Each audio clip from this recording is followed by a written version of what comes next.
Alors, donc la thématique de cet après-midi, ça va être notamment de s'intéresser au yield pour la prochaine saison estivale, à savoir comment yielder au mieux. Et pour cela, on va s'appuyer sur le cas des Antilles sur la période de Noël dernier. Alors, je me présente rapidement pour ceux et celles qui ne me connaissent pas encore. Je m'appelle Noémie Chaffurin, je travaille chez WeYield depuis un peu plus d'un an et demi maintenant.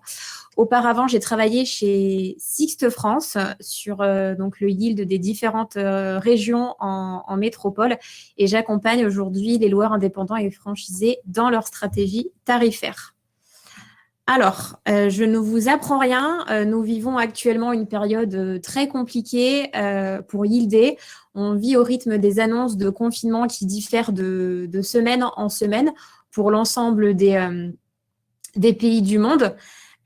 Et donc, c'est pour cela qu'il nous a paru intéressant de vous donner quelques pistes pour savoir justement comment aller chercher quelques points d'utilisation de RPD supplémentaires pour les prochains pics estivaux et surtout, voilà, comment faire beaucoup plus confiance à notre activité.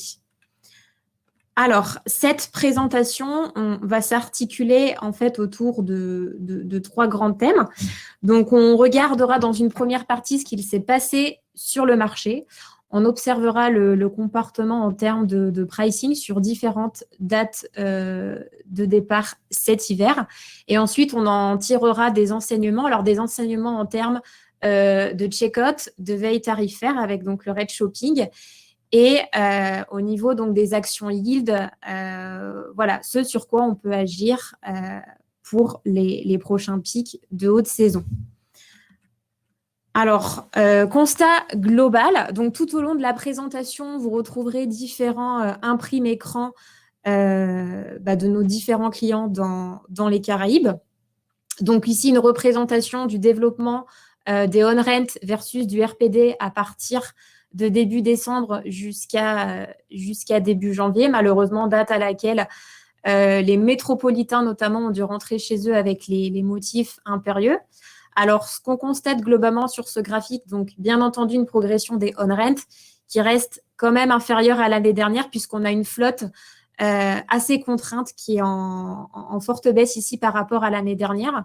Mais surtout, on a une forte progression du RPD à partir de la mi-décembre. On le voit bien ici, le RPD qui explose considérablement. Alors ça va s'expliquer à cause de quoi? Donc, bien entendu, une flotte une flotte en tension. On a également beaucoup de clients qui voulaient fuir avant tout la métropole pour les vacances. Voilà, je veux partir coûte que coûte. Bon, pour le coup, j'ai eu l'occasion de vivre un petit peu ça puisque j'ai eu la chance de partir aux Antilles pendant un mois et les touristes avec lesquels j'ai pu échanger étaient vraiment prêts à partir n'importe où tant qu'on quittait le domicile en métropole. Ces personnes-là, pour le coup, qui n'avaient pas forcément consommé en budget voyage en 2020, avaient plus d'économies pour mieux profiter cet hiver. On avait également le phénomène, les stations de ski qui étaient fermées. Donc, naturellement, ça a conduit les Français notamment à partir dans les Caraïbes avec très peu de restrictions à destination. Mais surtout, le grand changement par rapport à l'année dernière, c'est notamment ce gros pic d'utilisation et de RPD qui s'est développé la première semaine de janvier et qu'on n'avait pas auparavant. On le voit bien ici dans mon imprime écran, 12 points d'utilisation plus par rapport à l'année dernière avec 3 € de RPD supplémentaires. Donc, tout ça pour dire que le constat qu'on a pu faire cette saison, c'est que la saison s'est allongée. Alors, malheureusement, elle a été ralentie sur début février, mais en tout cas, les vacanciers sont arrivés beaucoup plus tôt dans les Caraïbes. Ensuite, donc, je me suis intéressée à la répartition du business par canal de distribution. Alors, bien entendu, ici, donc, on voit un nombre de days quand même inférieur par rapport à l'année dernière sur la gauche, puisque comme on l'a vu, assez contraint, le développement assez contraint de par la flotte. Néanmoins, et surtout, ce qui est très intéressant, un RPD en augmentation pour certains canaux, notamment ici le canal walking, où on génère quand même 42 € de RPD, soit 20 € de plus que le segment broker. Et ce qui est surtout ici intéressant sur la droite, c'est qu'en part de check-out, donc sur cette période de mi-décembre à début janvier, on génère 26% en walking versus 25% en broker. Donc tout cela pour dire que oui, en effet, on a la possibilité de couper un peu plus les brokers. Alors, je connais le discours de certaines personnes. En effet, il y a des parités tarifaires à respecter dans certains groupes.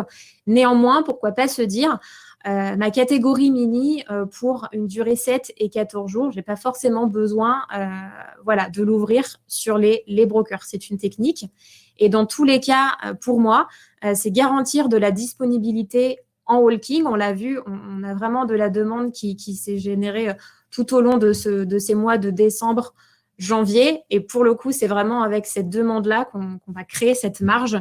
Donc voilà, essentiel pour moi de créer de la disponibilité pour les pics futurs sur de la demande très, très dernière minute. Donc, on va commencer à rentrer dans ces fameux enseignements. Donc, on va commencer avec les fameux check-out, les jours de départ. Alors, tout d'abord, en introduction, donc je vous ai mis ici une copie écran de la situation en fait au 1er décembre pour regarder ce qu'il s'est passé dans l'aérien. Donc, on le voit ici, une ligne de on-stay que vous connaissez tous très bien pour ceux qui utilisent le Air Analytics module, inférieure à la courbe de l'année dernière. Pourquoi cela? Eh bien, en fait, au 1er décembre, on n'avait pas encore connaissance du déconfinement et il n'était pas encore question vraiment d'aller dans les Caraïbes. On n'était pas encore sûr de partir.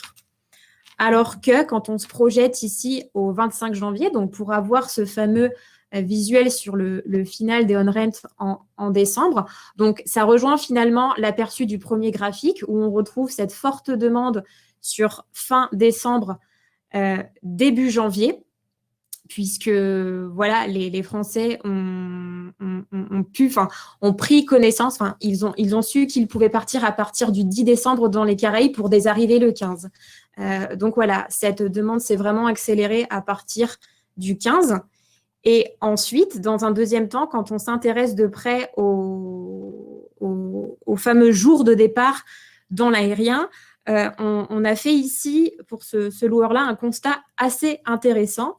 Comme vous pouvez le voir, on a un pic de on-rent dans l'aérien qui est beaucoup plus fort sur le samedi 19, on parle ici du samedi 19 décembre, que le mercredi 16 décembre. Alors que chez ce loueur, voilà, le 16 décembre a généré beaucoup plus d'arrivées, de pick-up, que le samedi 19. Donc, dans un second temps, après les arrivées aériennes, on a décidé de s'intéresser aux jours de départ, comme on le disait dans l'enseignement 1, avec les check-out. Donc, on s'est basé sur la forte période en taux d'utilisation, c'est-à-dire à partir du 20 décembre. Et à partir de là, on a voulu regarder quand est-ce que les gens finalement réservaient concernant cette grosse période en utilisation. Donc pour le coup, on retrouve bien ici le mercredi 16 comme dans le précédent graphique. Et ensuite, on a voulu s'intéresser aux durées de location.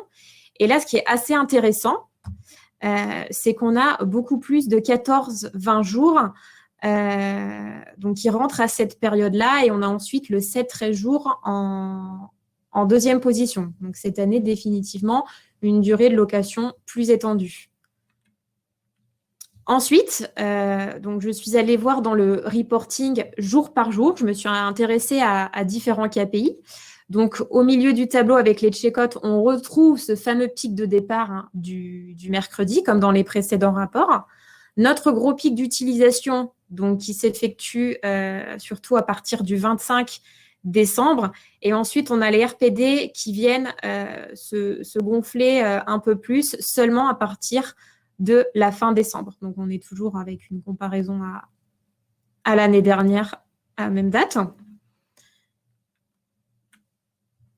Donc, voilà pour cette première analyse des check-out. On passe maintenant donc à l'enseignement numéro 2 avec la veille tarifaire versus les niveaux en utilisation. Alors, donc, je me suis basée ici sur 2 départs différents, à savoir le samedi 12 décembre, le samedi 19 décembre, sur à la fois des durées 7 et 14 jours, pour voir comment les prix ont réagi et la stratégie du loueur. Donc, pour le coup, ici, donc, on est sur le 12 décembre, donc on est quand même assez loin encore du fameux pic de Noël, puisqu'une location 7 jours ne vient pas encore impacter Noël.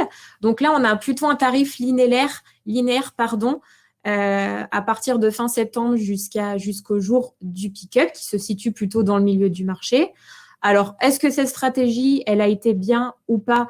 J'ai envie de dire, eh bien, pourquoi pas? Puisque même si on ne vend pas forcément très cher, on reste quand même ici dans un objectif de faire du volume, puisqu'on atteint quand même assez difficilement les 70-72%. Donc, un tarif pas forcément haut n'est pas du tout dérangeant pour moi. Ensuite, je me suis intéressée à la durée 14 jours, donc toujours pour ce départ du samedi 12. Donc là, on est un petit peu dans la même configuration que le 7 jours, à savoir un tarif très linéaire, plutôt équivalent au tarif médian du marché. Sauf qu'à partir de novembre, on a un petit peu plus de yo-yo à la baisse, à la hausse et puis à la baisse. Alors, ici, j'ai envie de dire, c'est peut-être un petit peu dommage. Donc, on parle ici de la catégorie d'appel, la catégorie mini, puisque début décembre, le 1er décembre, on avait déjà 76% d'utilisation sur le gros pic d'activité. Donc, on aurait tout à fait pu rester confiant à ce moment-là, d'autant plus, rappelons-le, qu'on doit aussi améliorer les RPD début décembre. Ensuite, prochain départ. Donc, cette fois-ci, on bascule sur le samedi 19 décembre, qui cette fois-ci commence à impacter le gros pic d'utilisation.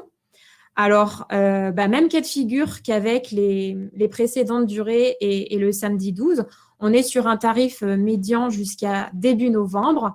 On a une baisse avec le prix le plus bas du marché à la mi-novembre, pour ensuite avoir de nouveau une hausse du prix. Et puis finalement, un stop sell en dernière minute, une semaine avant le départ, alors que le marché, lui, continue de progresser vers le haut. Alors, est-ce que cette stratégie a été bien ou pas? Donc, comme je l'ai dit au tout début, donc ici, c'est un petit peu plus dangereux. On commence à rentrer, en effet, au niveau du gros pic d'utilisation en autorisant des locations 7 jours. Donc, j'ai envie de dire, voilà, la baisse aurait peut-être pu éviter pour garantir à minima un tarif, en fait, jusqu'au jour de location, jusqu'au jour de départ, voire avec une hausse de prix. Alors, eh bien maintenant, on peut répondre à la fameuse question que je vous ai posée il y a quelques minutes.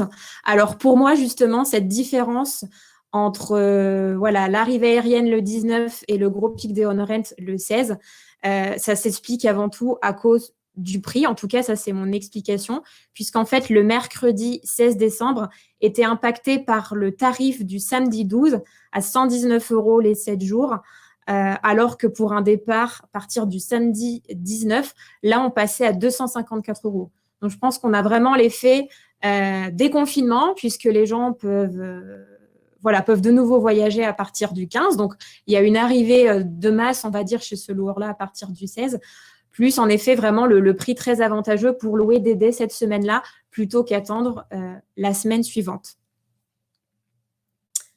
Voilà pour mon explication.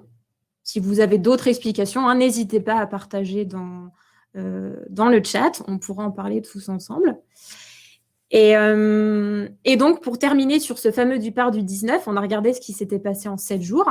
Maintenant, au niveau du 14 jours, bon, toujours un peu le même cas de figure, hein. On est dans le tarif médian depuis le mois de septembre jusqu'à la fin.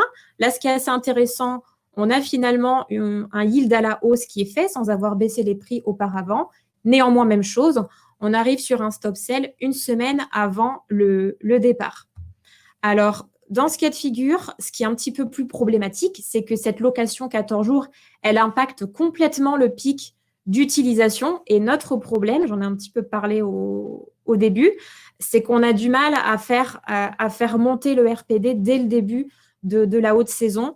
Donc là, il y avait peut-être un réel intérêt à yielder les tarifs plus chers, voire à réagir finalement plus tôt pour garantir de la disponibilité jusqu'au bout et surtout essayer de faire décoller le fameux RPD avant le 30 décembre. Alors, j'ai également observé d'autres comportements pricing. Ce loueur-là n'était pas le seul à ne s'être pas assez mouillé en termes de yield, j'ai envie de dire. Donc ici, pour le coup, on a un loueur plutôt dans le très haut du marché, finalement, qui panique quelques jours avant le départ. On est sur un départ du 19 décembre pour finalement augmenter les prix. Donc on aurait pu ici en effet rester peut-être un peu plus confiant plutôt que de trop regarder la concurrence.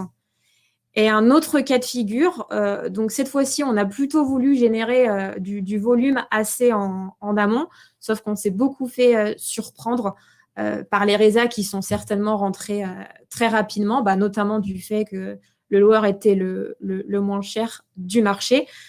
Donc tout ça pour dire quoi ? Qu'on peut définitivement vraiment plus se faire confiance sur ces pics d'activité-là et plus encore pendant les pics d'activité Covid.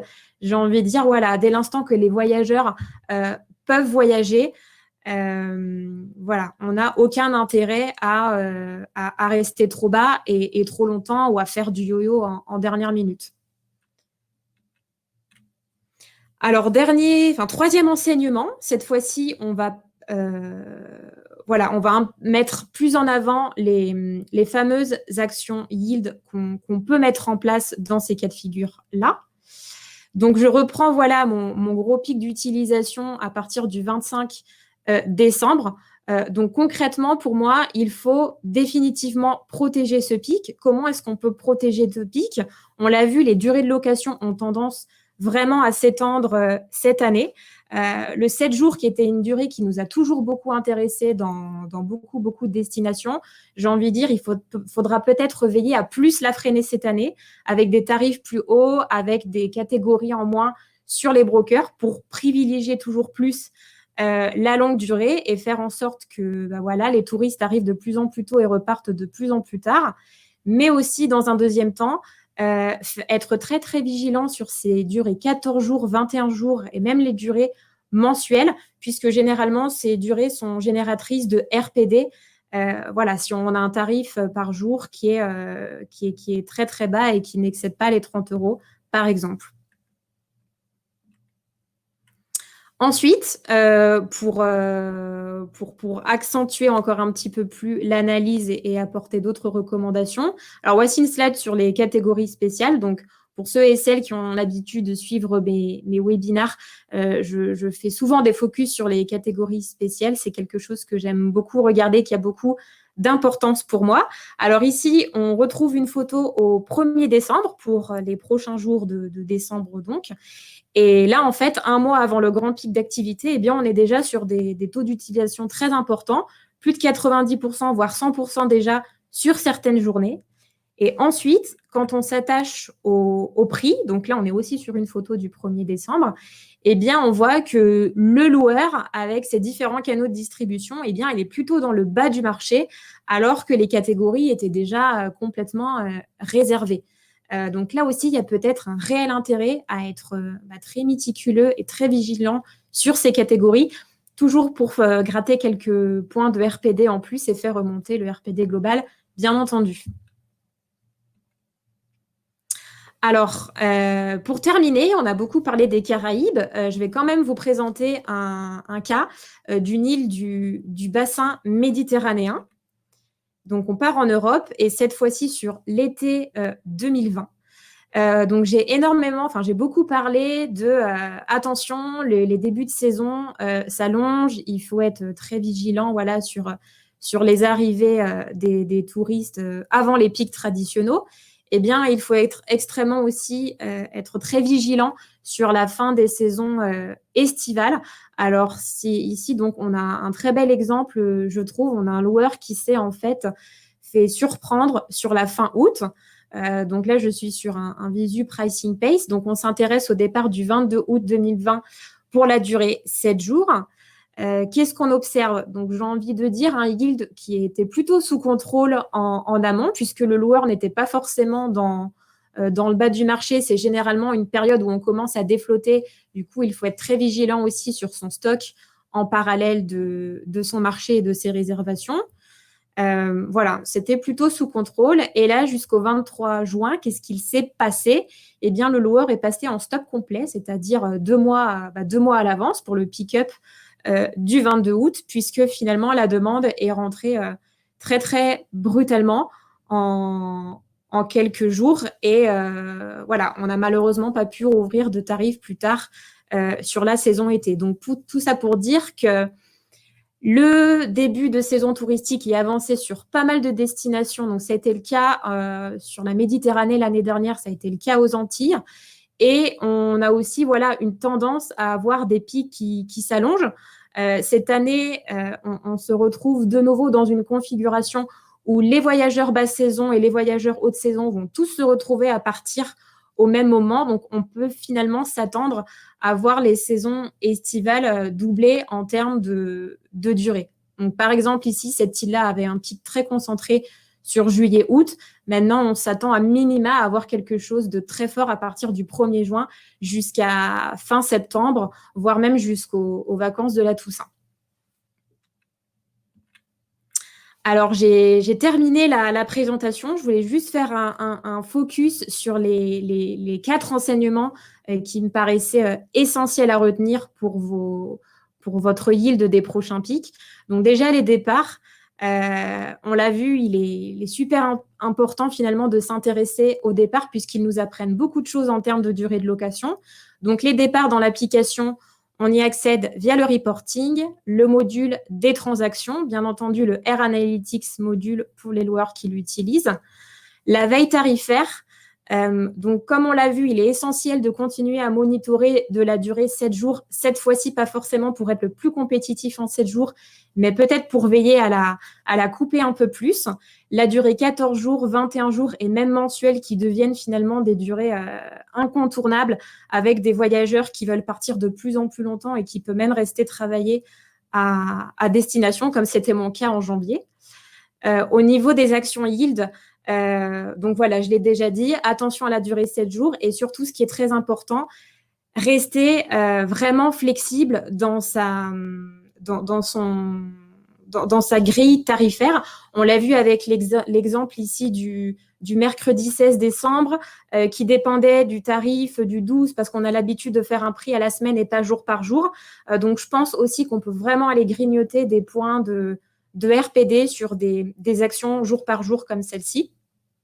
Et enfin, j'en ai pas spécialement parlé, mais j'en parle souvent avec vous au téléphone. Le pricing elasticity, c'est un super outil pour vous aider à mieux maîtriser vos jours de départ, vos on-rent, vos augmentations de RPD, voilà, avec l'évolution de son activité versus l'évolution des tarifs des concurrents. Le booking pace aussi, pour moi, qui est juste top, notamment avec le fameux graphique des dates de départ. Tout en bas, je sais que peu de loueurs l'utilisent, mais je le trouve super, voilà, pour affiner par date. Et ensuite, avec le Trimap, on va venir regarder les durées de location. Et bien entendu, le Air Analytics module qui est vraiment là pour vous donner de la confiance et éviter de faire du yo-yo. On l'a encore vu, voilà, le yo-yo, ça existe toujours, surtout sur des pics comme ça.